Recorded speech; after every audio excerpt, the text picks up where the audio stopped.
Every single day, millions of people around the world perform a ritual that is widely considered the ultimate expression of human love. They close their eyes, lean in, and press their lips against another person's lips.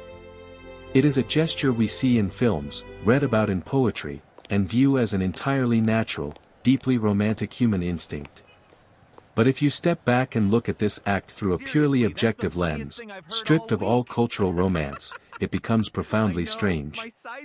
Why would a species evolve to press the most sensitive part of their face against another person, blindly swapping millions of bacteria in the process? If you think about it, from a pure survival standpoint, locking lips is an unnecessary, highly risky evolutionary hazard. Yet, we are driven to do it by an invisible force we barely understand. We live our lives under the beautiful illusion that our conscious mind is in complete control of our romantic destiny. We walk through crowded cities, sit in quiet cafes, and believe that when we find someone attractive, it is a spiritual choice. We credit their personality, their sharp wit, or the warmth of their smile. But what if that entire narrative is just a clever trick played on us by our biology? What if the intense emotional rush we call love is merely the surface layer of a cold, deeply calculated survival protocol? We are socialized to view romance as an elevated, poetic human invention, completely detached from the base instincts of the animal kingdom, but nature operates on a much more practical level. To a visiting alien observer, the act of human kissing would look less like a romantic embrace and more like a bizarre, highly intrusive biological inspection. We treat romance as a spiritual connection, a mystical alignment of souls, but underneath the poetry lies a beautifully mechanical reality. When two people lean in to kiss, they are actually engaging in a primitive, subconscious data exchange.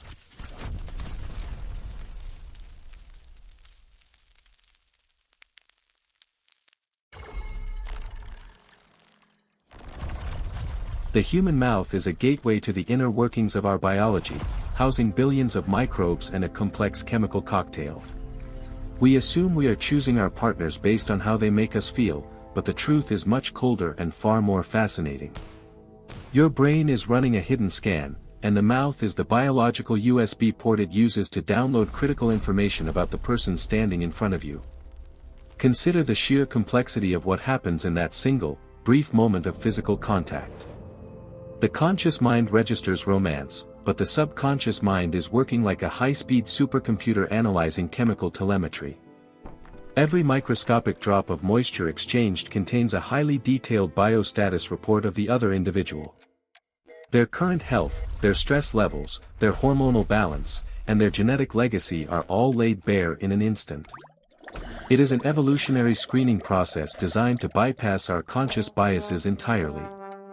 You might think you like someone because they share your taste in music or movies, but your body is making its decision based on criteria that are hundreds of thousands of years old.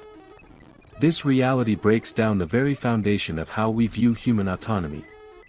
We pride ourselves on being free-thinking individuals who make independent choices, yet our most intimate decisions are heavily governed by invisible, automated systems. When you look at a partner, you are not just looking at a person, you are looking at a genetic possibility. The emotional weight we attach to a kiss is simply nature's way of rewarding us for conducting a biological audit. Without this internal reward system, we would have no logical reason to engage in such a strange, unhygienic behavior. Nature had to make the inspection feel beautiful, otherwise, our rational minds would reject it as an unnecessary risk. When your lips meet someone else's, a massive, silent cascade of chemical reactions triggers instantly within your nervous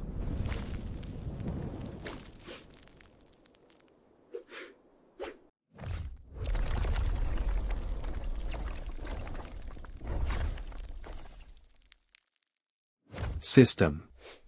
Within seconds, your body begins processing microscopic clues, specifically looking at a cluster of genes known as the Major Histocompatibility Complex, or MHC.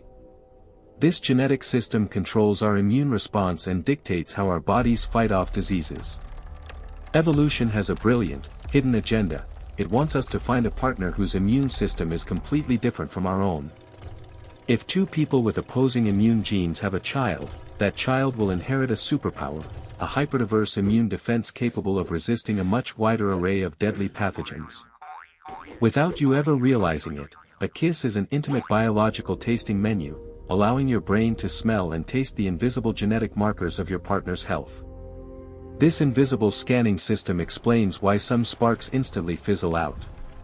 Have you ever gone on a perfect date, where the conversation flowed effortlessly and everything seemed flawless, only for the magic to completely vanish the moment you finally kissed? We often shrug this off as a simple lack of chemistry, using a vague word to describe a vague feeling. But the science behind that disappointment is incredibly precise. Your brain just analyzed their immune profile through that physical contact, realized your genetic codes were too similar, and sounded a quiet, internal alarm. It instantly dialed down your dopamine and physical attraction, effectively telling you that this person, despite being wonderful, is a biological mismatch. The precision of this system is nothing short of miraculous. It operates entirely below the threshold of our conscious awareness, manipulating our feelings with absolute authority. If the genetic feedback is negative, the brain can instantly kill a spark that took weeks or months of intellectual courtship to build. It shows that no matter how much you might intellectually align with someone, your ancient biology holds the ultimate veto power. We use terms like the spark or fate to ratio rationalize these sudden shifts in feeling, but it is nothing more than your immune genes calculating the survival odds of future generations. This data exchange is not a one-way street, it is a highly interactive dialogue between two distinct biological systems. While your mouth is sampling their genetic profile, their system is simultaneously doing the same to yours. It is a dual authentication process that happens in a fraction of a second.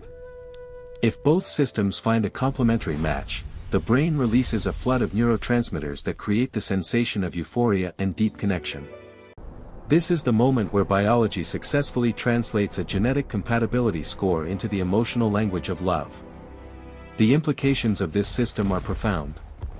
It suggests that our bodies are constantly communicating on a level that our conscious minds cannot comprehend. We walk through the world thinking we are separate, isolated individuals, but we are actually nodes in a massive, interconnected biological network. Every physical interaction we have is a form of communication, a way for our genes to negotiate with the surrounding environment. The romantic kiss is simply the most intense, concentrated version of this ongoing dialogue, a moment where two biological entities completely open their borders to exchange vital data. To truly understand why the major histocompatibility complex is so critical to our survival, we have to look at the relentless arms race between humanity and pathogens. For millions of years, viruses and bacteria have been evolving at a blindingly fast pace, constantly finding new ways to breach the human immune system. If a population of humans becomes too genetically similar, their immune defenses become uniform. This creates a massive vulnerability, allowing a single, mutated pathogen to sweep through the entire group and wipe it out completely. Nature's primary defense against this existential threat is genetic diversity, and the MHC gene group is the engine that drives that diversity. When you kiss someone with a complementary MHC profile, you are actively working to protect your lineage from future pandemics. The brain is able to detect these genetic markers through specialized receptors in our olfactory and gustatory systems. Tiny chemical compounds called pheromones and glycoproteins are carried in our saliva and breath, acting as a unique genetic signature. Your brain samples these compounds, processes them through the ancient olfactory bulb, and determines whether the individual standing in front of you represents a genetic asset or a liability. It is a biological sorting mechanism that has kept our species resilient through countless plagues and evolutionary bottlenecks. This explains why we are naturally repelled by the scent or taste of individuals who are genetically too close to us, such as family members. Incest avoidance is not just a cultural taboo, it is a hardwired biological imperative managed by the MHC system. The system forces us to look outward, to seek out the strange and the foreign, ensuring that our genetic pool remains fluid and dynamic. The intense attraction we feel toward a genetic stranger is nature's way of encouraging us to cross-pollinate our immune defenses, creating a stronger, more adaptable collective organism, but the MHC system does more than just evaluate immune genes, it also provides a general health assessment of the other person. A person with a compromised immune system or an active infection will produce a slightly altered chemical signature in their saliva. The brain can detect these subtle deviations instantly, often interpreting them as a lack of physical attraction or a bad taste. You might think a person is simply a bad kisser, but in reality, your system has detected a subtle biological red flag and is actively discouraging you from forming a compromised individual. This reveals a fascinating paradox: our most selfish, deeply personal desires are aligned with the survival needs of the entire species. When you fall head over heels for someone, you feel like you are pursuing your own happiness, your own private joy. But you are also serving as an unconscious agent for evolutionary survival, executing a script that was optimized over millions of years to ensure the human race stays one step ahead of microscopic predators. The intense pleasure of romance is the ultimate evolutionary bribe, a beautifully designed incentive to make us perform the hard, dangerous work of genetic preservation. If we look back into the deep history of our ancestors, the origin of this romantic gesture becomes even more grounded in raw, physical survival. Long before the invention of baby food, blenders, or pasteurized milk, ancient human mothers had to find a way to feed their infants solid food without causing them to choke. The solution across the ancient world was premastication, mouth-to-mouth feeding. A mother would chew up tough meats, roots, and plants, breaking down the dense fibers with her own saliva, and then transfer the soft food directly into her infant's mouth. It was a visceral, highly intimate act of survival that kept the most vulnerable members of our species alive for hundreds of thousands of years. Over generations, this critical survival mechanism began to shift inside our brains. What started as a mandatory method of transferring nutrition slowly became associated with safety, comfort, deep trust, and intense psychological bonding. The infant brain wired the sensation of lip-to-mouth contact as the ultimate signal of love and security. As these ancient infants grew into adults, that deep-seated neurological wiring didn't disappear, it transformed. The physical gesture associated with keeping a child alive was repurposed by evolution to help adults choose the very partners who would help them create the foundations of ancient, chewed-up food. This process of evolutionary repurposing, known as exaptation, is a common theme in the history of life. Nature rarely invents a new behavior from scratch. Instead, it takes an existing, highly functional mechanism and modifies it to serve a new purpose. In the case of kissing, a mechanism designed for mechanical digestion and infant nutrition was transformed into a sophisticated tool for adult mate selection and pair bonding. The neural pathways that once registered the comfort of a mother's care were rewired to register the excitement of romantic intimacy. Think about the sheer scale of time required for this transition to occur. For hundreds of thousands of years, across the frozen tundras of the Ice Age and the sun-baked plains of ancient continents, our ancestors practiced mouth-to-mouth feeding as a daily necessity. It was a universal human experience.